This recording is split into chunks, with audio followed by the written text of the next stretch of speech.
आप सबको प्रभु यीशु मसीह के सामर्थी और पवित्र नाम में जय मसीह की। प्रभु आप सबको बहुत बहुत आशीष और बरकत दे। आइए हम आज की शाम परमेश्वर के कलाम में से सीख करके चलेंगे।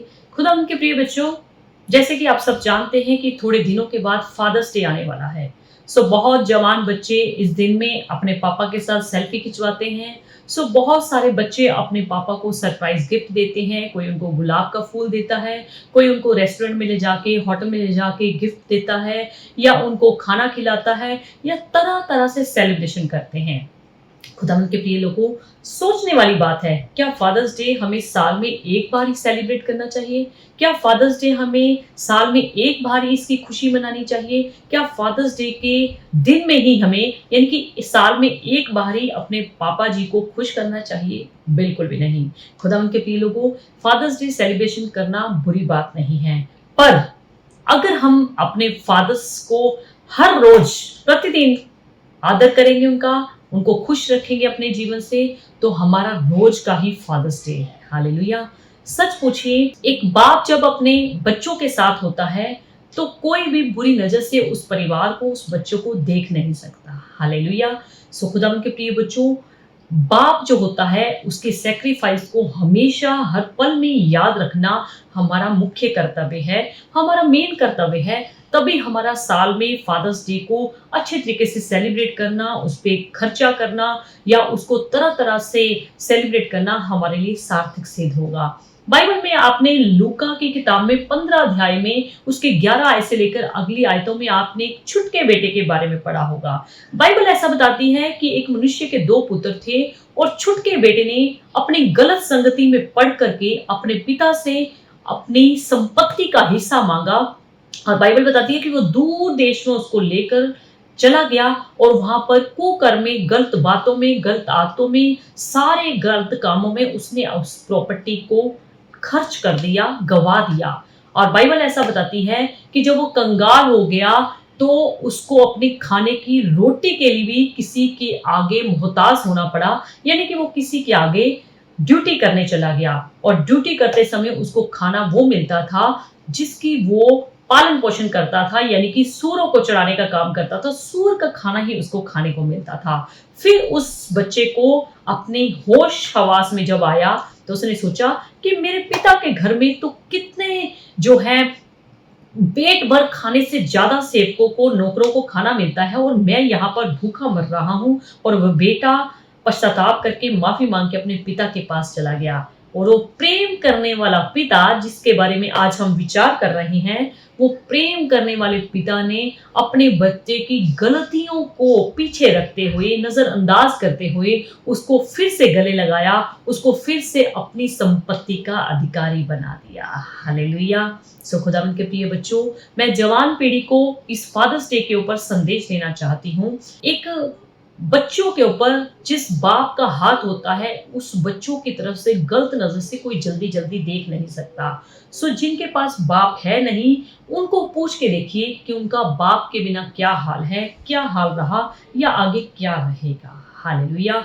खुदावंद के प्रिय बच्चों, आपको अपनी जवानी के दिनों में, जब आपकी शादी भी हो जाती है, अपने माँ बाप की सैक्रिफाइस को कभी ना भूलें, उनका आदर, उनका सम्मान करना कभी ना भूलें। क्योंकि बाइबल बताती है कि तू अपने माता और पिता की आज्ञाकारी कर, अपने माता और पिता का तू आदर कर। अपने माता पिता का आदर करना हमेशा आपका मुख्य कर्तव्य बनता है, और यही परमेश्वर का वचन कहता है। और अपने माँ बाप से अलग होके आप कुछ भी नहीं कर सकते, आप ऊंचे नहीं हो सकते। बहुत सारे जवान सोचते हैं कि मैं तो बड़ा हो गया हूँ, मैं तो अब सियाना हो गया हूँ, मेरी तो अब शादी हो गई है, मेरे पास खूब पढ़ाई लिखाई है, खूब मेरे पास डिग्रियां हैं, खूबसूरती मेरे पास है, अब मुझे अपने माँ बाप की जरूरत नहीं है। बहुत सारे बच्चे अपने माँ बाप को वृद्ध आश्रम में छोड़ करके आ जाते हैं। याद रखिए, जिन माँ बाप को आप उनके घर से ही निकाल के वृद्ध आश्रम में छोड़ आते हैं, अगर माँ बाप चाहें, अगर माँ बाप भी आपका जैसा दिल बना ले, तो वो भी आपको अपने घर से पूरी तरह से निकाल सकते हैं।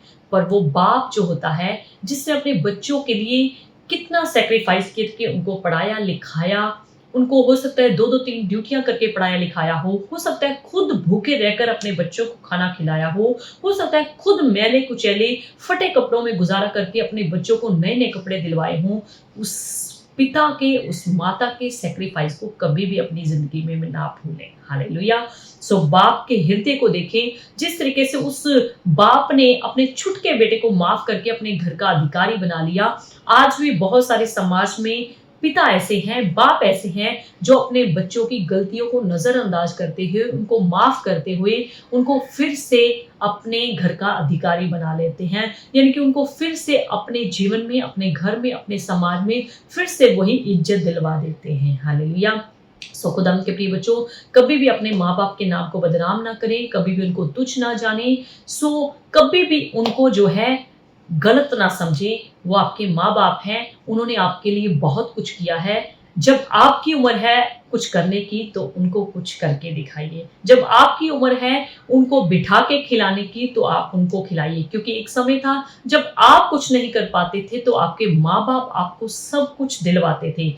जब आपके माँ-बाप बुज़ुर्ग हो गए हैं तब आपकी ड्यूटी बनती है कि आप उनको समय-समय पर उनकी सारी ज़रूरतों को पूरा करें। हालेलुया! सो कभी भी ये ना समझें कि हम बहुत बड़े हैं, हम बहुत कुछ जान गए हैं, हम बहुत कुछ समझ गए हैं, अब हमारे पास सब कुछ आ गया है, अब हमें माँ-बाप की ज़रूरत नहीं है। बहुत सारे समाज में ऐसे बच्चे भी हैं जो जितनी मर्ज़ी बड़ी डिग्री प्राप्त कर लें, जितने मर्ज़ी बड़े ओहदे पर पहुँच लें, फिर भी अपने माँ-बाप को आदर देना, उनका सम्मान करना, उनको आगे रखना कभी नहीं भूलते। सो याद रखिए, अगर आप परमेश्वर का आशीर्वाद प्राप्त करना चाहते हैं, तो उससे पहले अपने माता-पिता का आशीर्वाद प्राप्त करें। और माता-पिता का आशीर्वाद आप तभी प्राप्त कर सकते हैं, जब आप उनकी आज्ञा में रहकर, उनका आदर-सम्मान करते हुए, उनको हर काम में आगे रखते हुए, परमेश्वर के डर में रहते हुए उनका आदर करेंगे, तो परमेश्वर आपको स्वर्ग से बड़ी बरकत देंगे।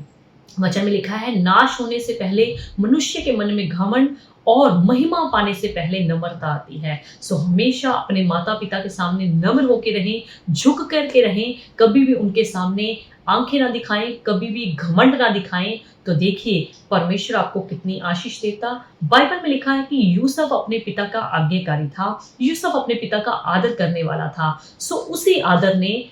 उसी परमेश्वर के वचन को पूरा करते हुए परमेश्वर ने उसको प्रधानमंत्री की सीट में पहुंचा दिया। अगर आप अपने माता-पिता के आज्ञाकारी बन के रहेंगे, उनका आदर सम्मान करते रहेंगे, तो कोई भी आपको ऊंचाइयों तक पहुंचने से रोक नहीं सकता। जब माता-पिता आपके साथ हों, आपका खुदावंद का हाथ आपके ऊपर हो, तो कोई भी दुष्ट की ताकत आपको ऊंचाई पर जाने से रोक नहीं सकती।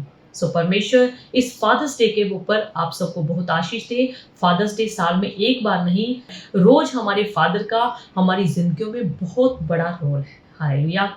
हमारे पिता की दुआएं, हमारे पिता का जो हमारे लिए बोझ उठाना, जो दुख उठाना, वो हमारे लिए बहुत होता है। सो प्रभु यीशु मसीह के बारे में लिखा है कि वह भी अपने पिता का आज्ञाकारी बन करके रहा। हालेलुया! सो अपने फादर्स डे के ऊपर अपने पापा जी को ये उपहार दें। अगर आपने आज तक उनको नहीं दिया तो उनके सामने झुक करके, नम्रता के साथ, दीनता के साथ बच्चे के समान बन करके रहें, क्योंकि बच्चा जितने मर्जी बड़े ओहदे तक पहुंच जाए, वो अपने माँ-बाप के लिए बच्चा ही रहता है। हालेलुया! सो इस फादर्स डे के ऊपर परमेश्वर आपको ढेरों सारी आशीषें दे, ढेरों सारी आप सबको शुभकामनाएं। आप सबको प्रभु बहुत बहुत बरकत और आशीष दे। सबको जय मसीह।